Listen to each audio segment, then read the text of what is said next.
राज्याचे रोजगार हमी योजना मंत्री भरत शेठ गोगावले हे शनिवारी सोलापूर दौऱ्यावर आले आहेत। त्यांनी जिल्हाप्रमुख मनीष काळजे यांच्या 7 रस्ता येथील शिवसेना भवन या ठिकाणी सदिच्छा भेट दिली।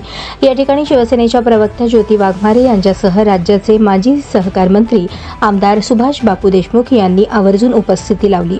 यावेळी मनीष काळजे यांनी बाजार समितीच्या निवडणुकीत आमदार सुभाष देशमुख यांच्या पॅनलला पाठिंबा दिला आहे। त्याच अनुषंगाने झालेल्या पत्रकार परिषदेत माध्यमांनी एकूणच या निवडणुकीत झालेल्या युती संदर्भात भरत गोगावले यांना प्रश्न केला।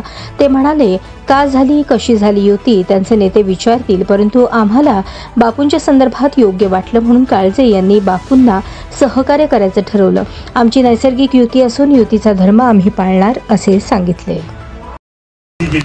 जिल्हा प्रमुखांनी आपल्या बापूंना पाठिंबा दिलेला आहे।